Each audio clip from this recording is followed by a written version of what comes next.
Thanks.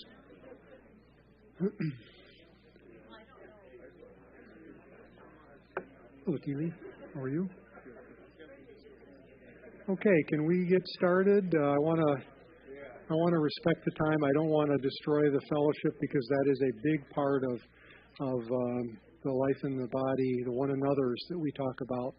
But I do have a lot of material, and I don't intend to get through all of it. But the notes are there for you to read later if you feel the need to or the want to.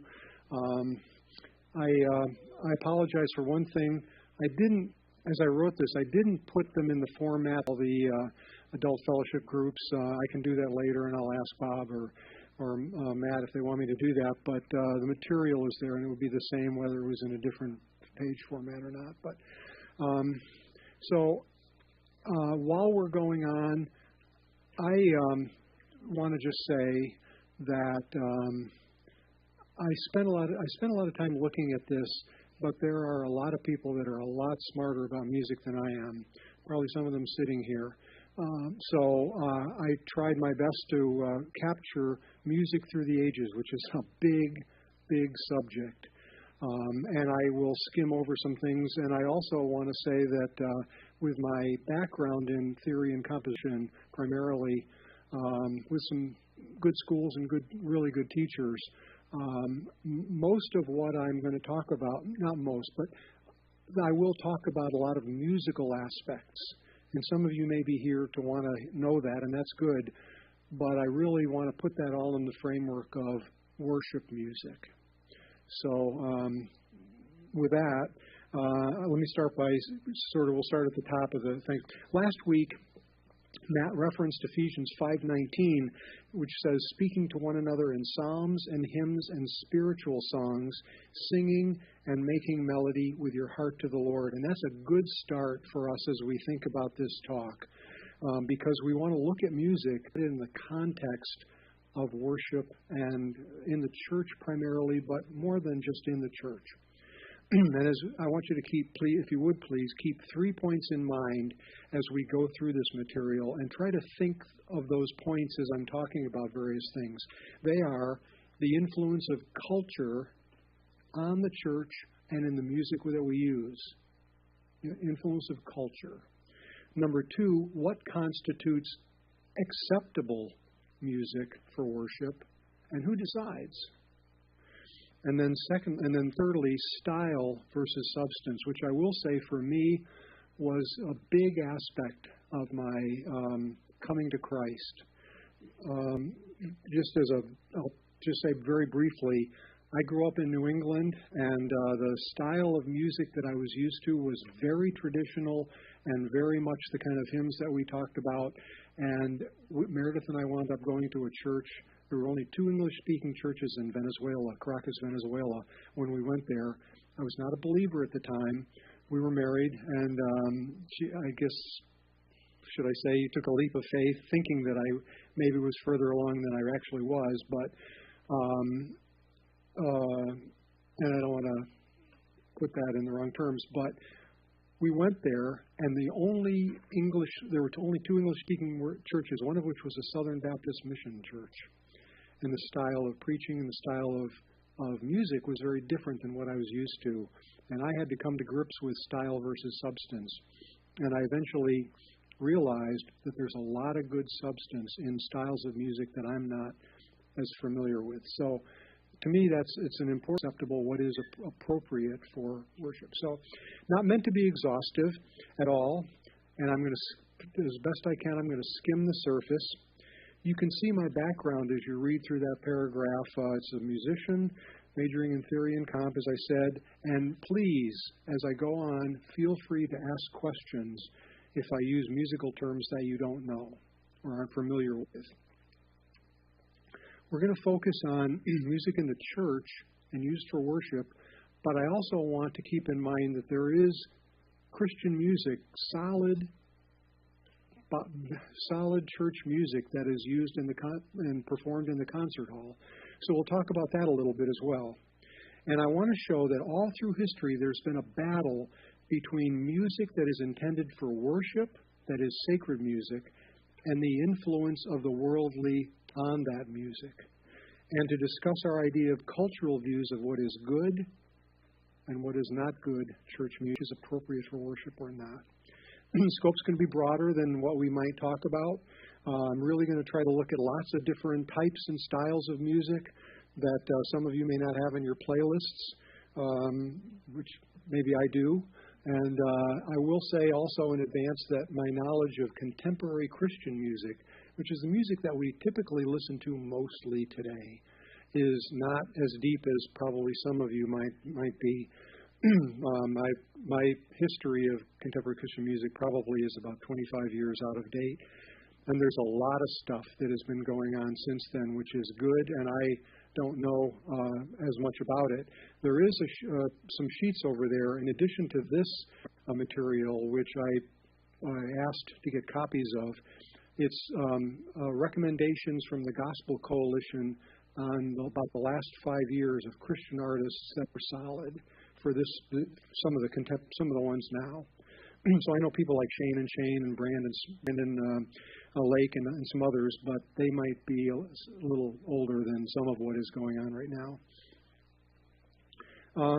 So in all of the last bullet before early church music says, in all of church musical history, there's a wide variety of styles and preferences based on churches, leaders, and musicians, based on the specific times and cultures and taste. But as with everything, this is a gift that God has given to us to use to glorify Him, and as such, does have the potential for abuse. So we'll look at some ways this plays out in each of the general periods and styles of music through the ages. So, talking about very early church music, as we move on, there isn't much written about it. As Jason was asking about the Psalms, they're not notated down. There wasn't music notation back then. They were basically passed on word of mouth. And back then, in the early days, when you start in Genesis and through the Old Testament, most of that was music that was not written down. As far back as the beginning, we do have references to music. You can see some of them there, Genesis 4:23 and 24, with Cain and his wives, coming down from the mountain. Moses heard singing as they were dancing around the golden calf. So there was music that was going on, and music that was used for worship. In Job 21, we read of the wicked that they sing to the timbrel and harp and rejoice at the sound of the flute. They spend their days in prosperity, and suddenly they go down to Sheol. Job 21:12 through 13. So again, aspects of music, and in the text, we read that there are some things that clearly were not meant for worship, but were used in worship. When we get into the New Testament times, by the 2nd, 3rd, and 4th centuries after Christ, there began to be division about what is appropriate for worship. St. Jerome, in the late 4th, early 5th century, wrote that a Christian maiden should not know what a lyre, that is a type of harp, or flute is like, or how to use it. So he wrote that there are things that are appropriate, things that are not appropriate, and the young maiden ought not to play a harp. Don't tell Anna that when she plays her harp the next time in worship, because she does a beautiful, very worshipful presentation. Moving on then, we get to chant. As the church, that is the Roman Catholic Church, began to be established through the early centuries in Rome, Latin was the language of the church. And so chant, which is also called plain chant, and later, as I point out in a further sentence, Gregorian chant, became the style used in worship. There were not printing presses, and so there were not Bibles for people to read, and there were not hymn books. And so the music and preaching that was done was based by the liturgy, by the hierarchy of the church, and was not meant to be in the hands of the congregation, and the music was not meant to be either. Chant was done primarily as not performance, but as something that the cantor or the singer from the church hierarchy presented as part of the Mass or part of the service of the Roman Catholic Church. It's built on modes. Chant is built on modes. And starting out, there were 4 of them. They were known as the Dorian, the Phrygian, the Lydian, and the Mixolydian modes. And basically, they were scales, series of 8 notes, that were similar to what we might see on a piano notes, but different than the scales that we might be familiar with. We know scales like the major scale, la da da da da da da dum, or the minor scale. That's the C major scale or the minor scale in A minor, something like that. These modes were very different, and they were based on different starting points in those white notes. And so how the music was done had a different sound to it. It wasn't what will come to be known as tonal. It was much more modal. And then later there were 8 of them as they added the Hypodorian, the Hypophrygian, the Hypolydian, and the Hypomixolydian, and then finally 12 modes. And it was interesting about modes because, as we'll talk about in a little bit, those modes all were meant to express things that the Greeks, or in this case the Romans, the Greeks felt represented the elemental aspects of creation: water, air, and fire. Fire, water, earth, and air. And so each of those modes had some meaning to them, although that may not have been part of what people understood at the time. They were meant to be sung by the leader. They were a single line, and they were very melismatic, which means they might take a single syllable and elaborate on it. Da da da da da da da da dum, da da da da da da da dum, and that might just be one single phrase or note, or one single letter rather, or one single syllable. They were meant to be simple, unadorned in style, a single voice with no instruments and no rhythmic variation. Only the voice was used to retain the purity of worship. Chant is still used in the high services in the Roman Catholic Church today. They do use instruments now. There might be an organ, and the notation did develop later. The style is very unemotional, and again, that is for giving an aspect of purity to the presentation of the worship and music. There was no congregational participation, and as I said, and then again, the Mass included the Kyrie, the Gloria, the Credo, the Sanctus, and the Agnus Dei. Those were all things that were part of a normal weekly service that the Roman Catholic would have. And there would be parts in there that were sung by the cantor or by the person who was responsible for, maybe possibly the priest as well, called the ordinary of the Mass. There were other Masses, but those were the basic things that were done just about every week in a service, or every day, however often the services were done. So I want to give you an example of a chant, and this is on, right? Yeah. So I'll give you an example of a chant so you hear what it's like. This will be a chant of the Kyrie, which means Kyrie eleison is Lord have mercy, Kyrie eleison, Christe eleison, Lord have mercy, Christ have mercy. So listen to this for a second. If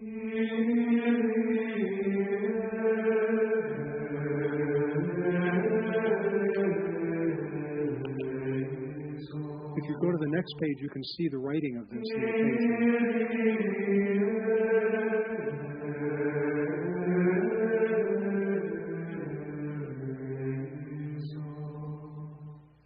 You get the idea, yes?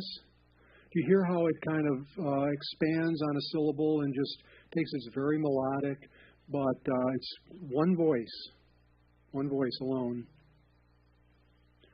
So,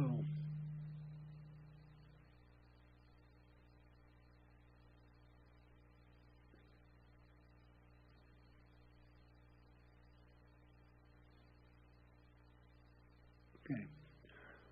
End of this period of the Middle Ages, through the early centuries, through the Middle Ages, around 1600, there was a French composer named Rameau. And Rameau took some of the later modes, particularly the Ionian and the Aeolian, which we know as a major and minor scale. And he built harmony on them, where he would take not just the linear aspect of music, but he would combine the vertical aspect. Harmony is building in vertical notes on top of a lower note. So if you look at that C major scale triads there, that example that I have, you can look at the notes that are circled, C, D, E, F, G, A, B, C.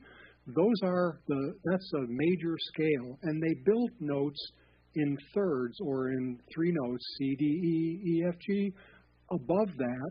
And Rameau realized, as they started to look at this, that was a very harmonious sound. It was sound that worked well together, and that's where we get the term harmony. So at the same time, back around 300 or 400 years before that, we have what is now called carols. They were sung at celebrations like Advent, Christmas, and Easter, and these became the start of what we now know as hymns. So the beginning of this was going for some time, and then as we get into what we'll look at in a second, the Reformation and then later the Baroque period, all of this began to be expanded on a lot.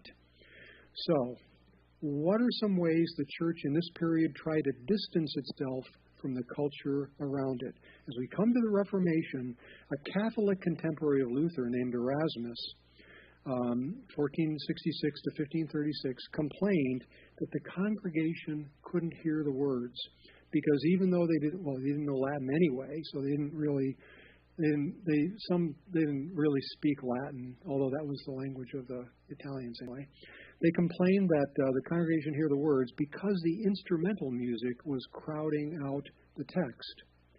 And in some cases, we may still have that aspect where instruments may be louder than the words. We want to hear the words because, generally speaking, the words are what we sing, and the instruments are meant to complement it. So we always want to be careful, getting back to some of the early questions of what is appropriate and what is good style. So some years later, still in the Catholic Church, Pope Benedict XIV declared that ecclesiastical music must be composed in a style that is different from the theater. The solo, the duet, the trio are forbidden because those were things that they would hear in the concert hall and in other places. And certain instruments like timpani, trumpets, oboes, and any instruments which are theatrical in character couldn't be used, though the organ was acceptable, and string instruments could be tolerated.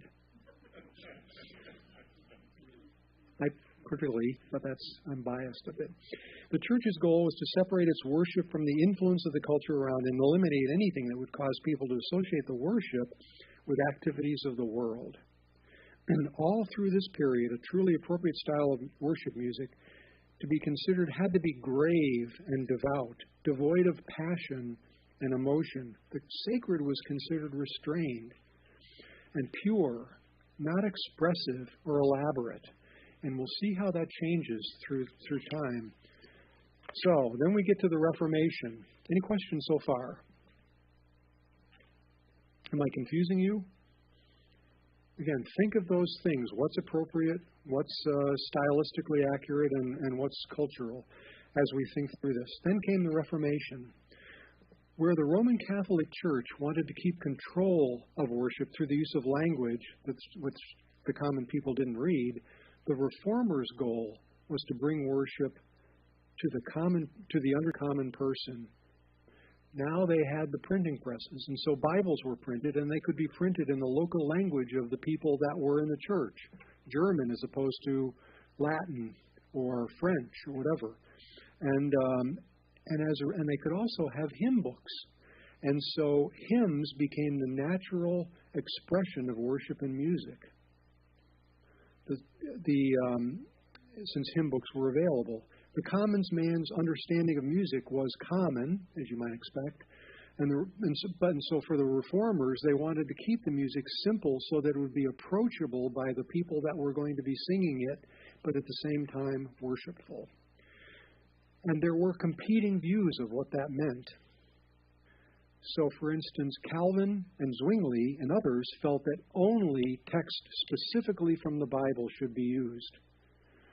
nothing other than simple scriptural text could be used for a hymn.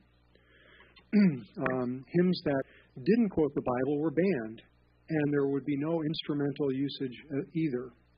And organs were removed from church buildings that were moved from being Catholic to Reformed churches. I thought that was a very sad thing when I read that, because there are some beautiful, if you've ever been in Europe and you ever go to some of these cathedrals, there are some beautiful organs there, and the music must have been stunningly gorgeous. Anything not expressly authorized by the Bible would be rejected and considered Catholic. Hymns that didn't quote the Bible were banned, as I said.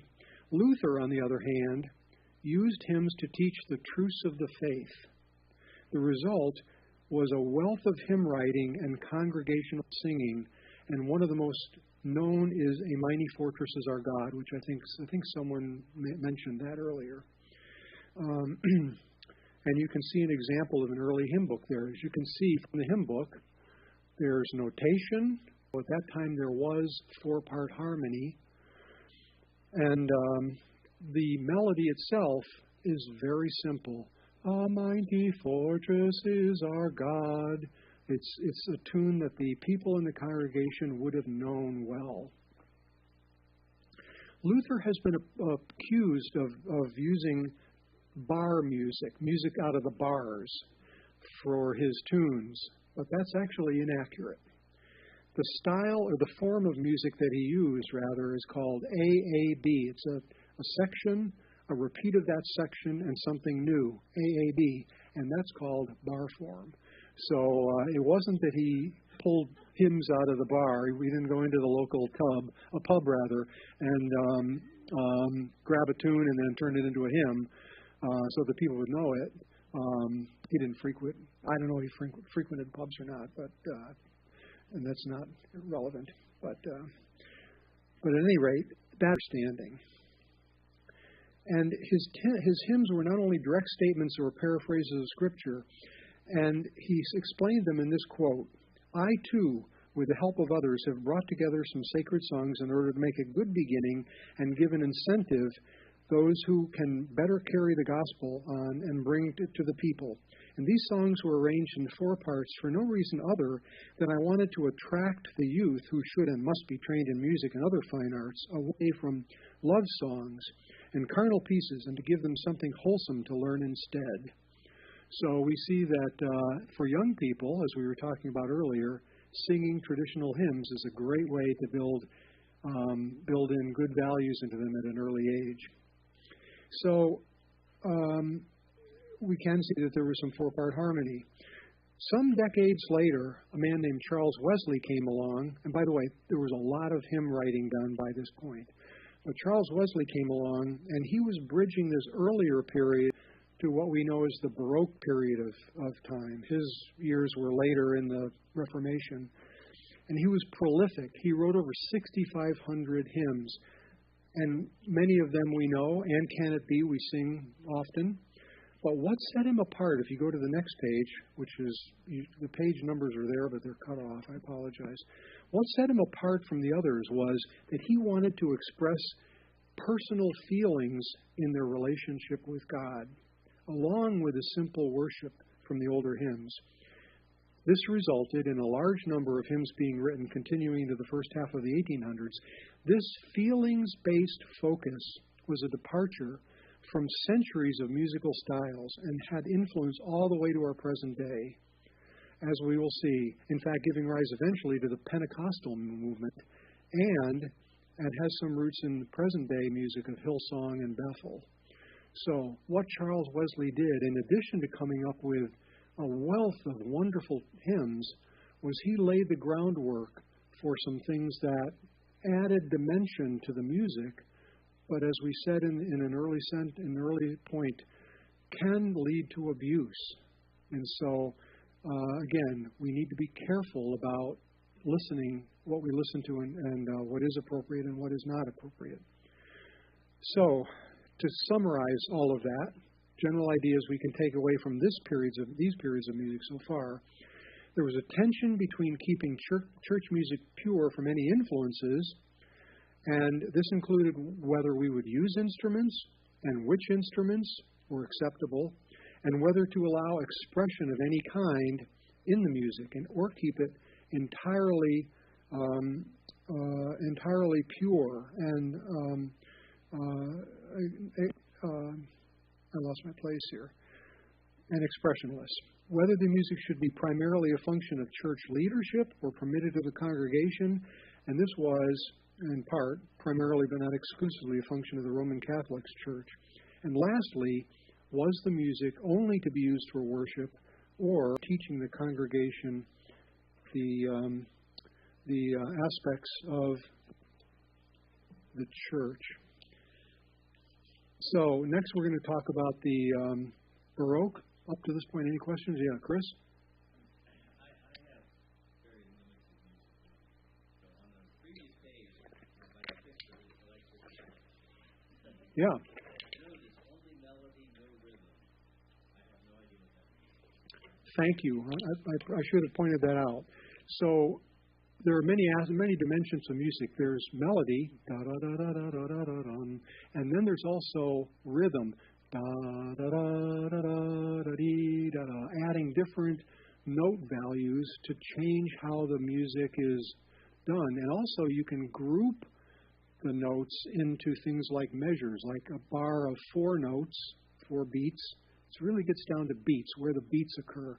1, 2, 3, 4, 1, 2, and 3. And so the rhythm is an expression of how the notes are presented in terms of beats.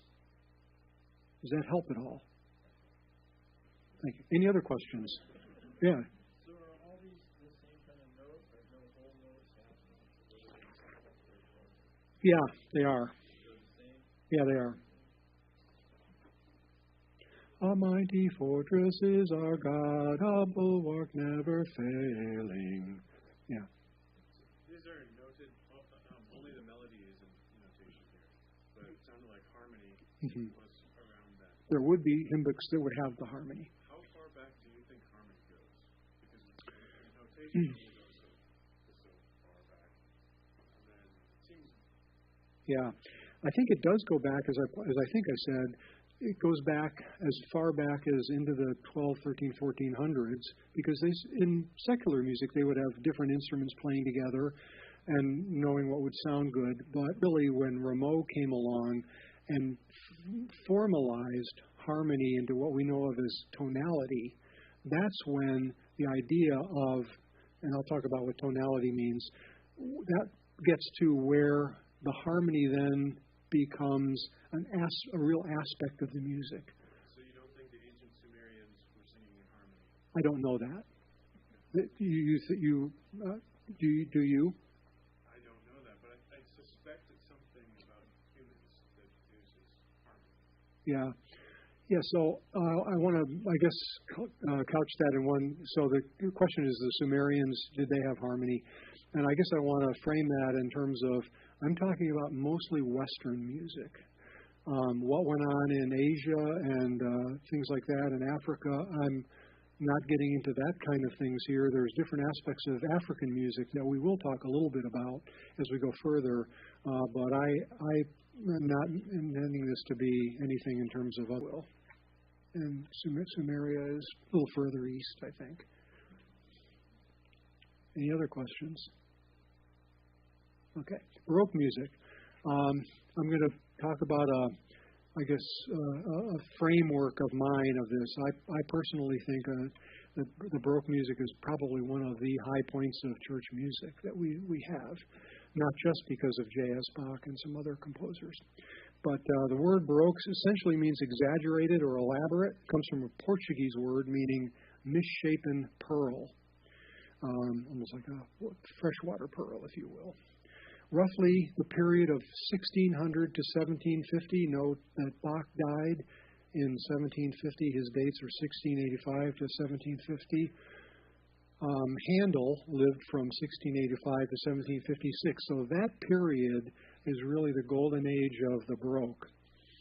Music transitioned from simple melody, as in Gregorian chant hymns, to a well-developed of practiced tonality and with melody. which is harmony, tonal harmony with melody. We can think of melody as a single line, the horizontal dimension, and we can think of harmony, as I said, of the vertical dimension.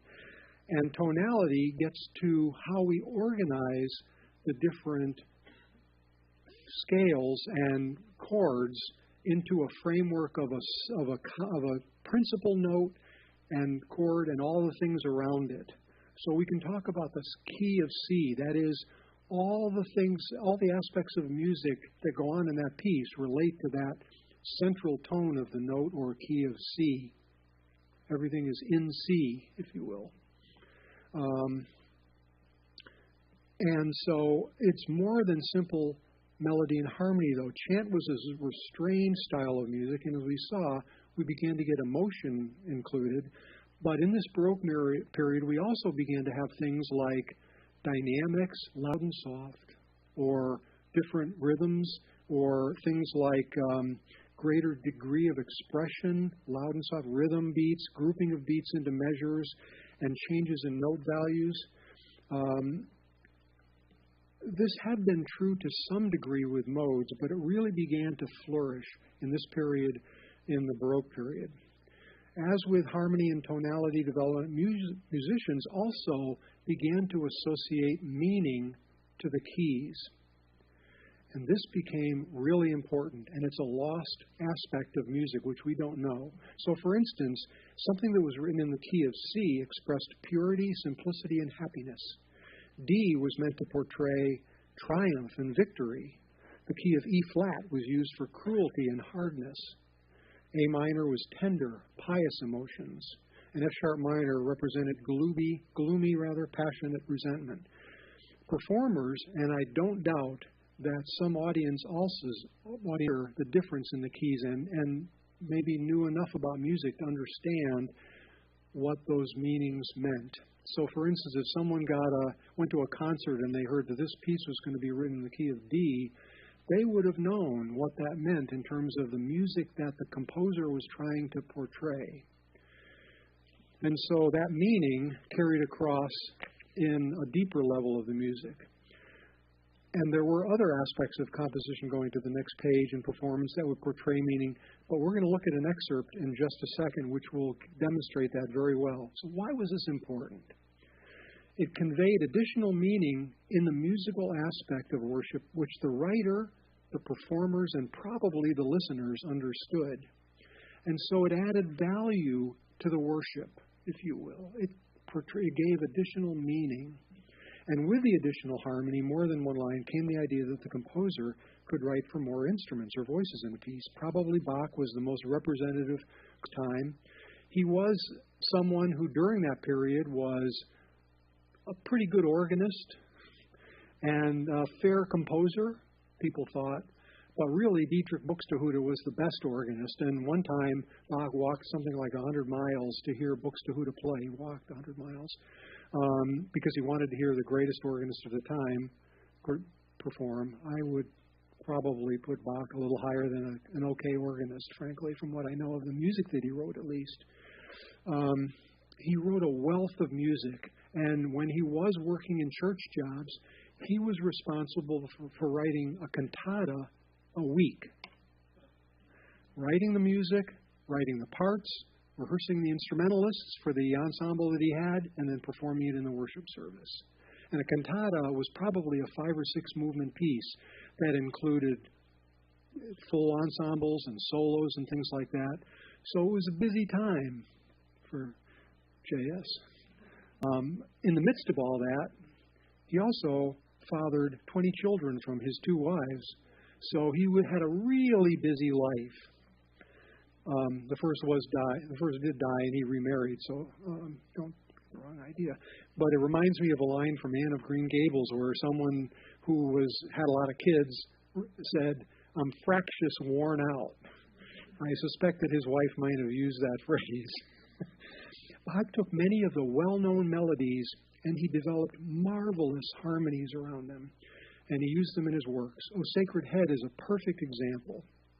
And we're going to listen to a part of that from a group called Acapeldridge.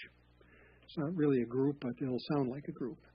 And he wrote in addition to these cantatas and hymns and things like that, and secular works as well, he wrote large works like the St. John's Passion, the St. Matthew Passion, the Christmas Oratorio. These are massive works that are just wonderful. I did an analysis for my master's on St. John's Passion, and it is a beautiful, majestic, deep piece on the Gospel according to St. John. So I want to play an excerpt for you by this group called Acapeldrich.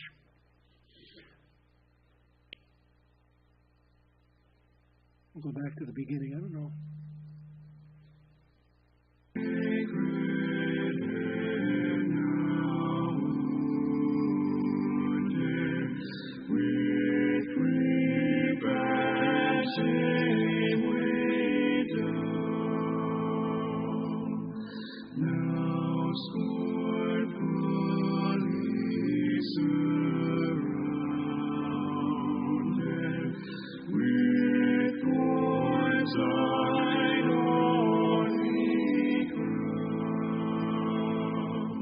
Listen.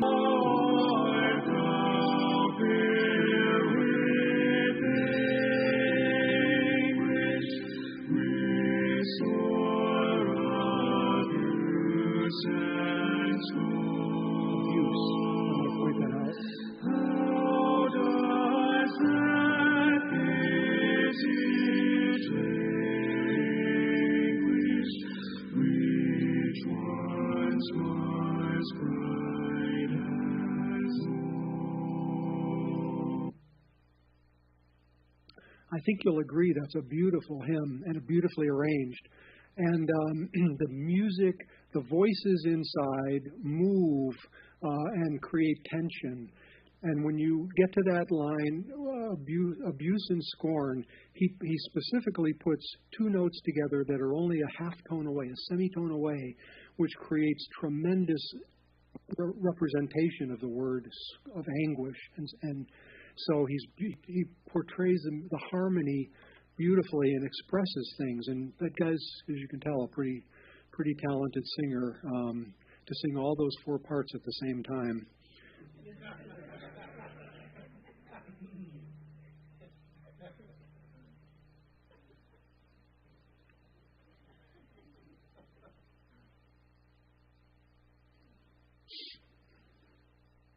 So, probably the best known and most performed work of music from this period is Handel's Messiah.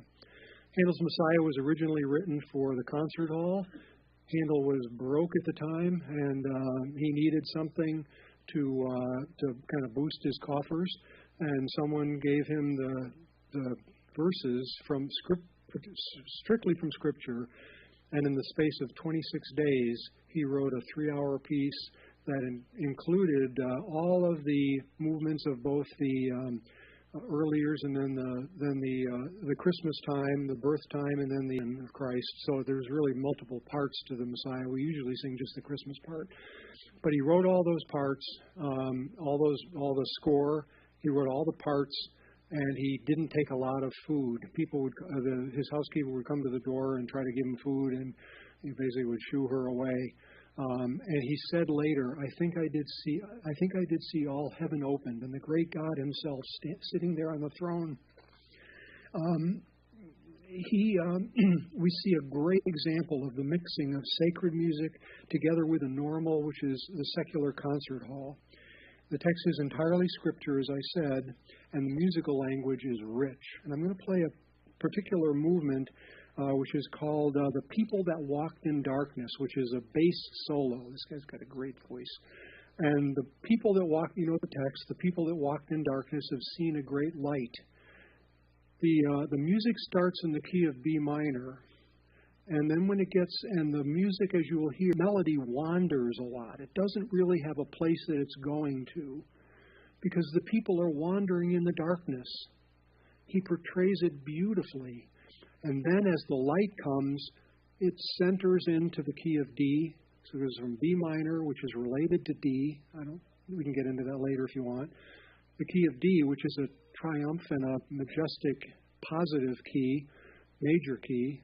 And then it goes as the light shines in the darkness, and then later on it ends in the key of A when it talks about the person themselves, God, D, the light shining, and then the person that the light is shining on gets to the key of A, which is the dominant, leads to the key of D.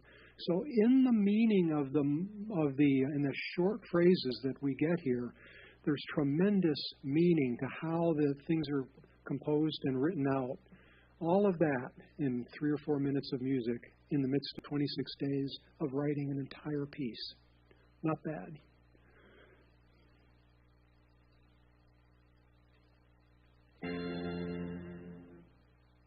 This guy looks very serious.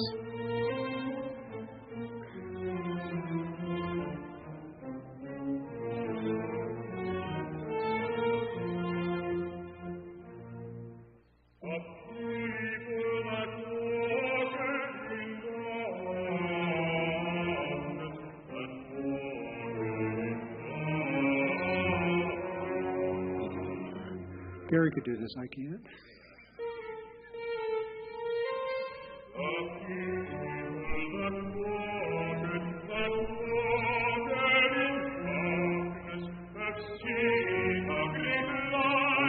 D.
So, you get the idea. I'll stop here.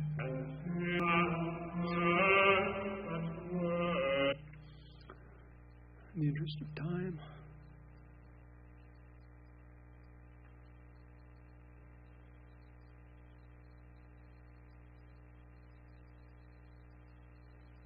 Okay, so moving on then. Keep in mind, at the very bottom of page 6, keep in mind that the depth of musical understanding that we're talking about here has mostly been lost on us because we don't know. When I went into my advanced music degree, I had not heard of meaning to keys. And that piece, the St. John Passion, I did a study on all the different keys and the meanings that were there. And it's a wonderful thing to think that they promoted this, and we've lost that, and it's a sad thing. But there were, as you might expect, reactions against the ornate style of Baroque music, and there was an overlap to the end of the Baroque to the beginning of the Enlightenment, and we're going to talk about that now. So an aspect of the next page, the aspect of the Enlightenment was a desire for simplicity and external piety, which plays out in music of later periods. There was a quote by an Orthodox pastor of the time, a man named Hector Methobius, 1621 to 1681, who said, "The wanton, frivolous, confused, and overly ornate manner of singing and playing with all too many startling coloraturas and strange runs where everything is fighting and simultaneously laughing and hopping in and through everything else as if one were in a pleasure house or worldly gambling house has never been praised by honorable people, much less by upright Christians." So, I love that quote. So we see another illustration of why the Baroque period, which is such a rich period, as the culture changed, that drove changes in what was going to be the kind of music that would be expressed. And we get now to what's called the classic. I skipped through a lot of this, but basically that Enlightenment overlapped later years of the Baroque and took over just about every aspect of European society. You can see some of the things about the philosophy there, which I don't think I really have time to go into, but it became essentially a man-centric, not a God-centric view.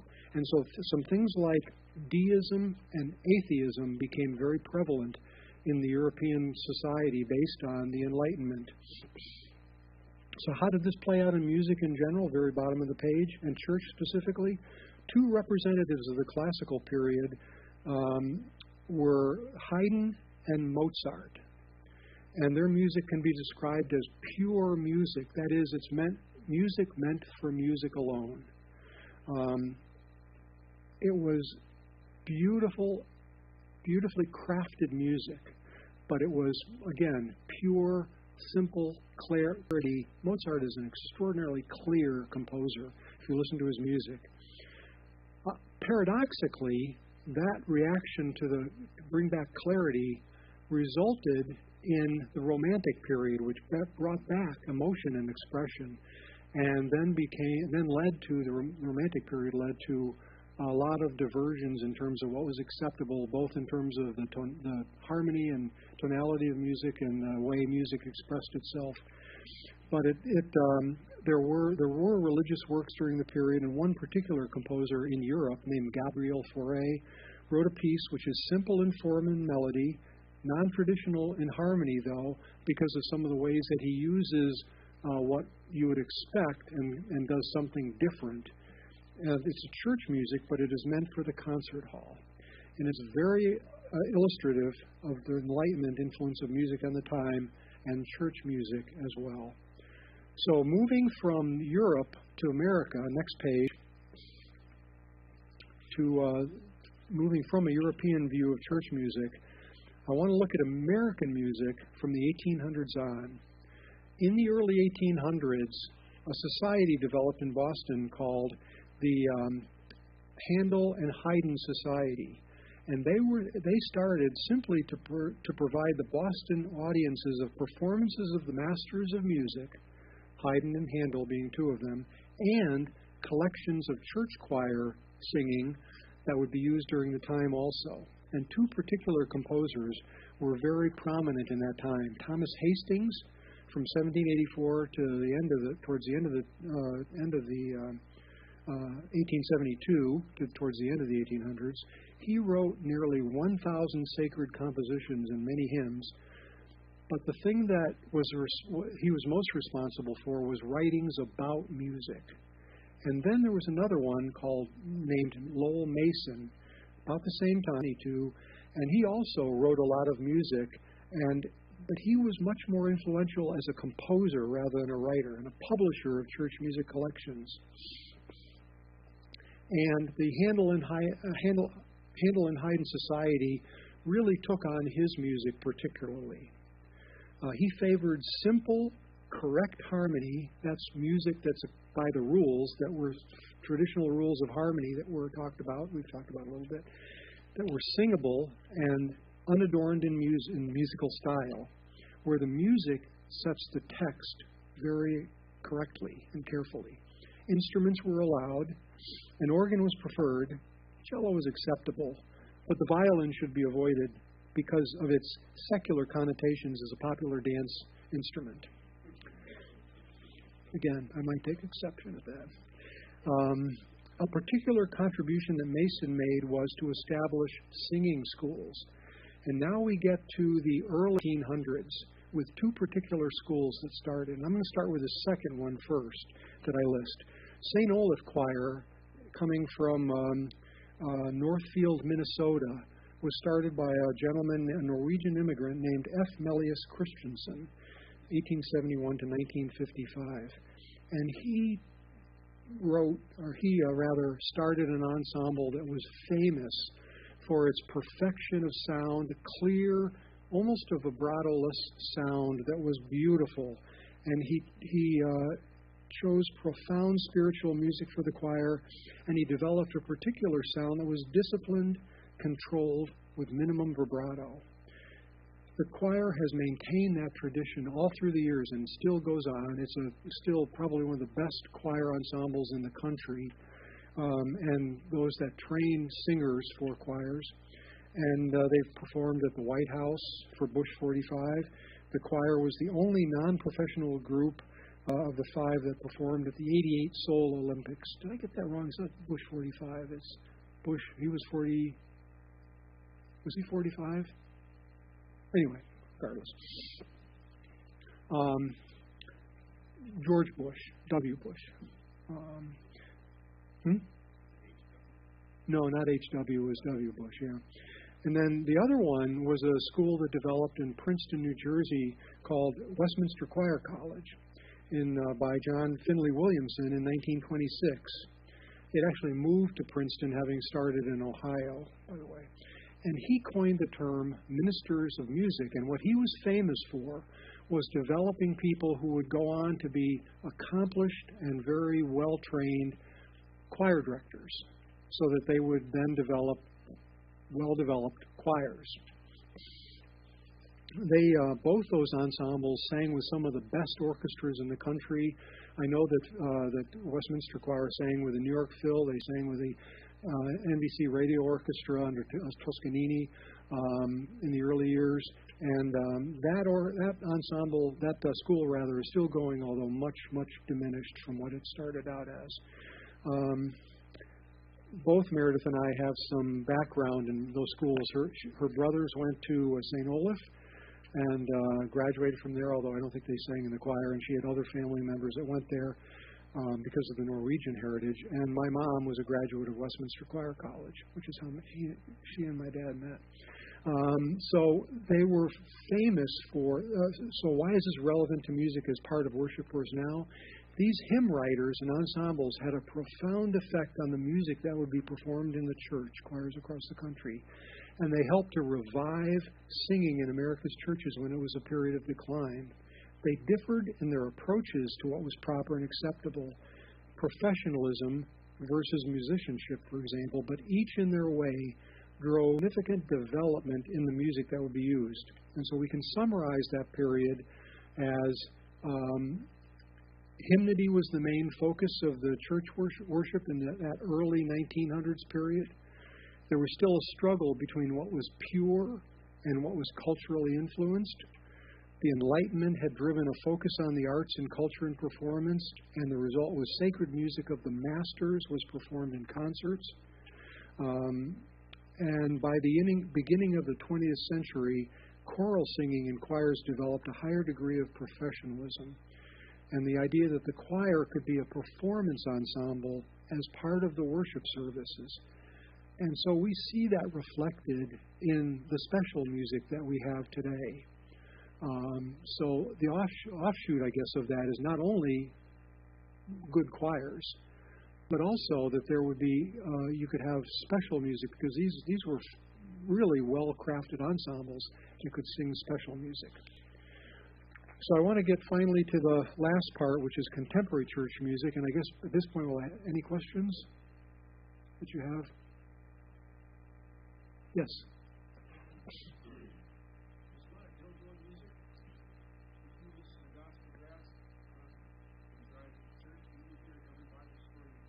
Yep.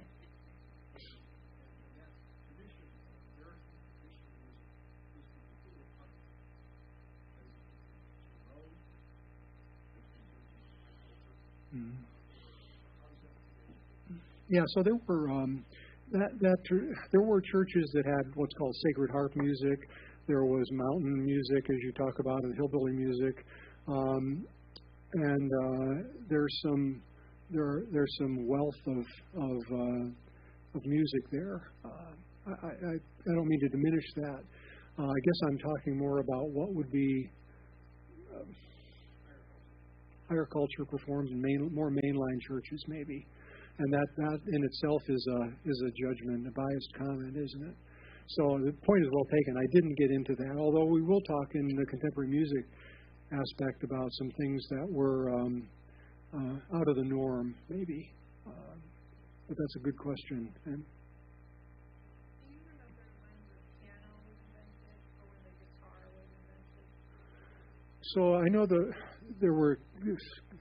harpsichord obviously was a pre-piano instrument, all during the Baroque, through the Baroque, and then by the time of around early Beethoven years, around 1800 and beyond, he was the one who was one of the first to get what we know now as the pianoforte, simply called because it was piano, soft, loud, forte, and was a development of a harpsichord, which is a much softer and not as concert hall performance oriented.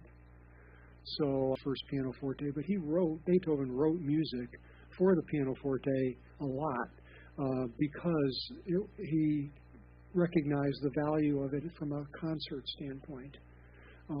He wrote some sacred pieces, but I would describe him as a secular composer primarily. Dan. I'm having some trouble formulating this question. We've talked about sacred-secular divide. Mm-hmm. That you've talked about at various points in history a focus on keeping the worship music pure from the influence of the culture, as if we've got two different distinct things, culture and this music, worship music. Yeah.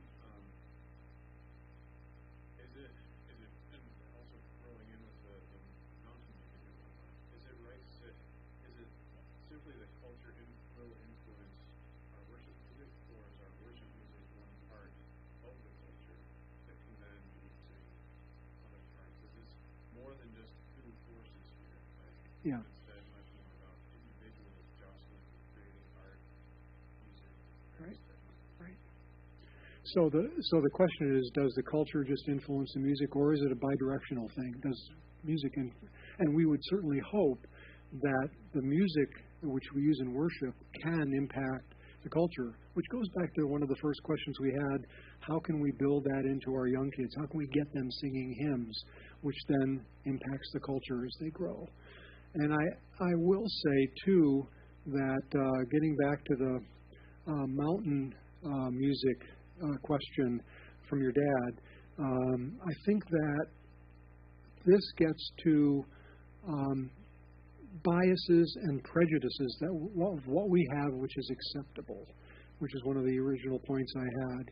And so we can easily write something off, as I did in my pre-Christian days. We can write something off that we don't agree with because it's just, we don't think it's appropriate. And that gets us to the point of needing to always listen to what is appropriate. Is it accurate textually?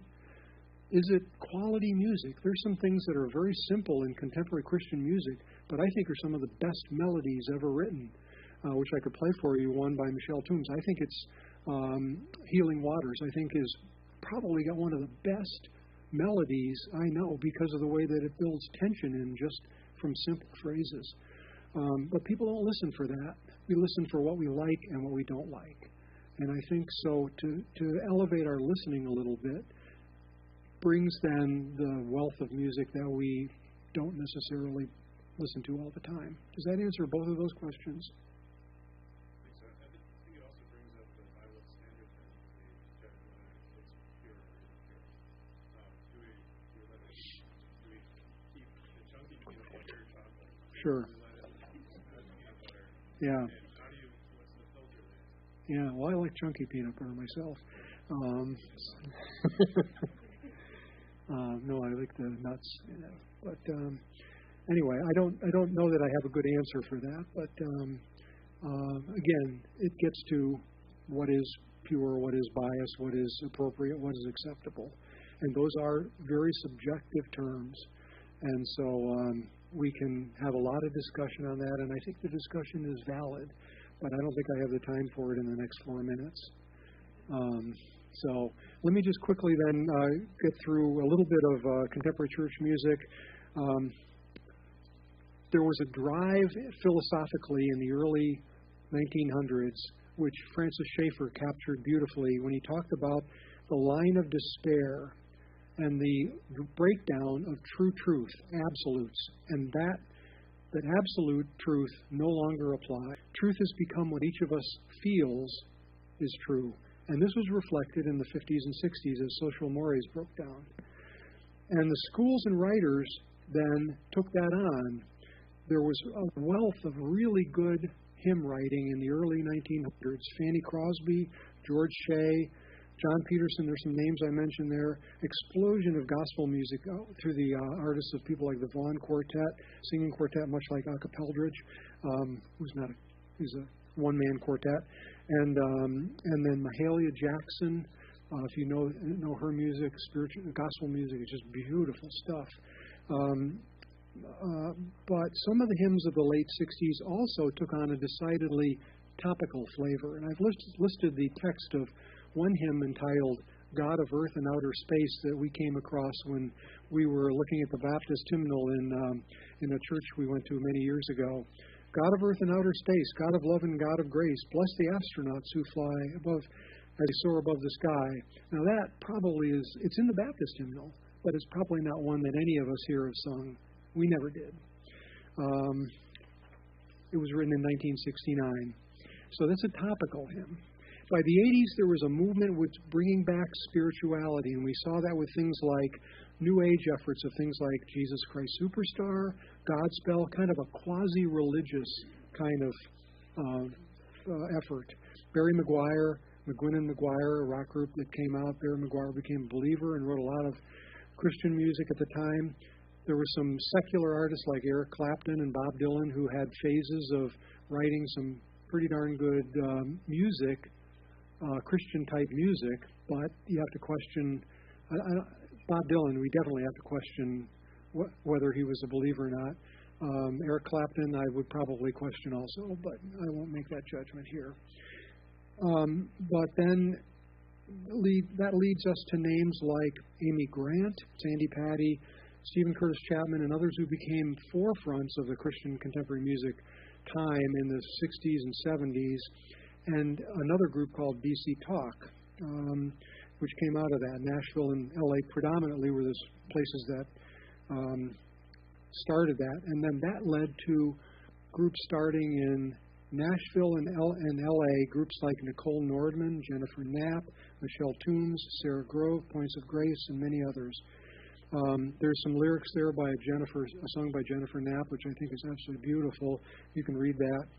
And the result was sort of a Christian of fusion music with what was contemporary performance style, rock style. DC Talk is probably the more hard rock look versus things which are more soft rock look. I do want to get to maybe one or two, if we have time, and feel free to leave if you have to. But there was also some other influences like electronic music at the top of the next page. Poor Bishop Hooper. They took music and they layered electronics on because it offered the ability to layer sounds one on top of the other. And that goes back to African styles of music, where the music is written in layers of style. And then there's more traditional things like you would hear from people like Camp Kirkland, if you know that name. People that are maybe a little older know his music. The point of all this is that there is not one style that can characterize this period, but there are many styles, and all of them have aspects of what is proper and what is not proper, and what is acceptable and what is not acceptable. And so we have light and heavy rock, orchestral, chant-based, folk, electronic, traditional hymns, broad range of instruments, and generally speaking, tonal music. I'll close by saying, at the highest level, church music through the ages has tried to define what is sacred and what is secular, and whether any of the things considered secular may be appropriate for worship.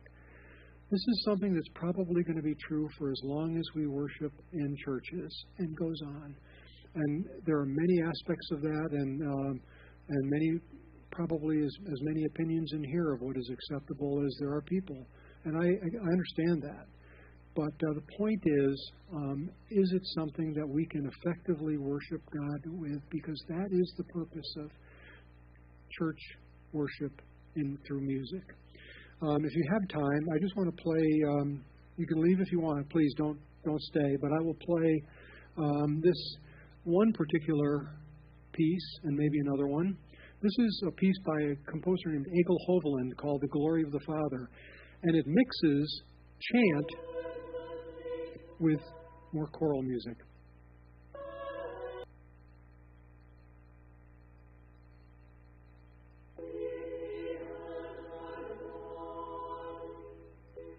Hear the chant, Mike?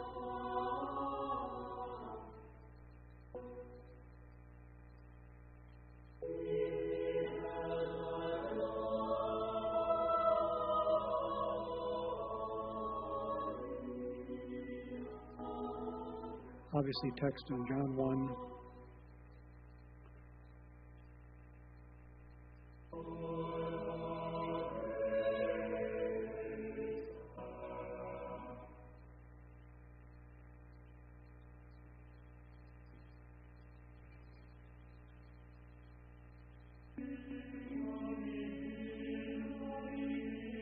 And this is the more normal choral type sound you would hear.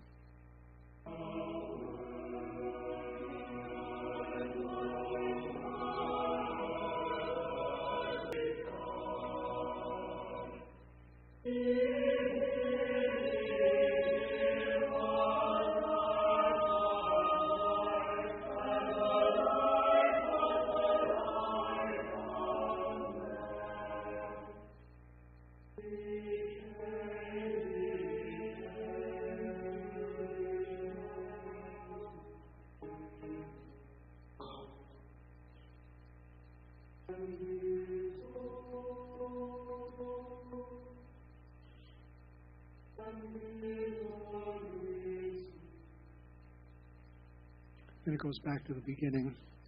The Word was made flesh and dwelt among us.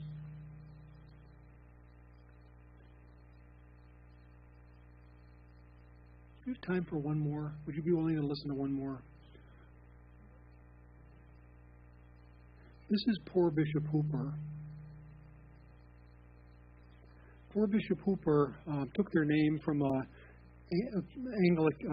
Anglican bishop that was martyred, but he was burned at the stake, and unfortunately the flame kept going out.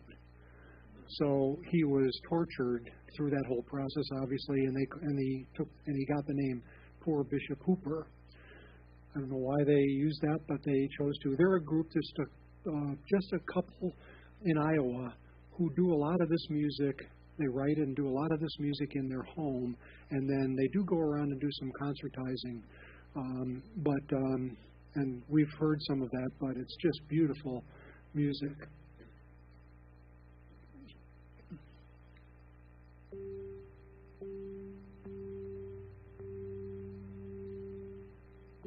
This is the Matthew genealogy of Christ, believe it or not. Abraham fathered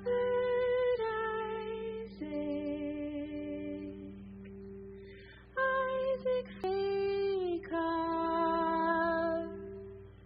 then Jacob fathered Judah and his brothers. Judah he fathered Perez, who fathered Hezron, who fathered Aram fathered Amminadab, who fathered Nahshon, who fathered Salmon. Salmon fathered Boaz by Rahab, Boaz fathered Obed by Ruth, Obed fathered Jesse, and Jesse was the father of King David.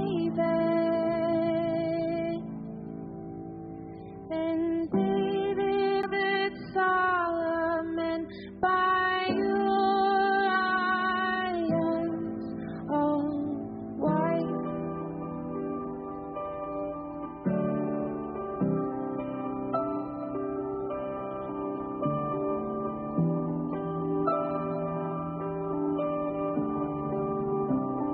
He's going to record a little bit, and then that will become a track that layers on top.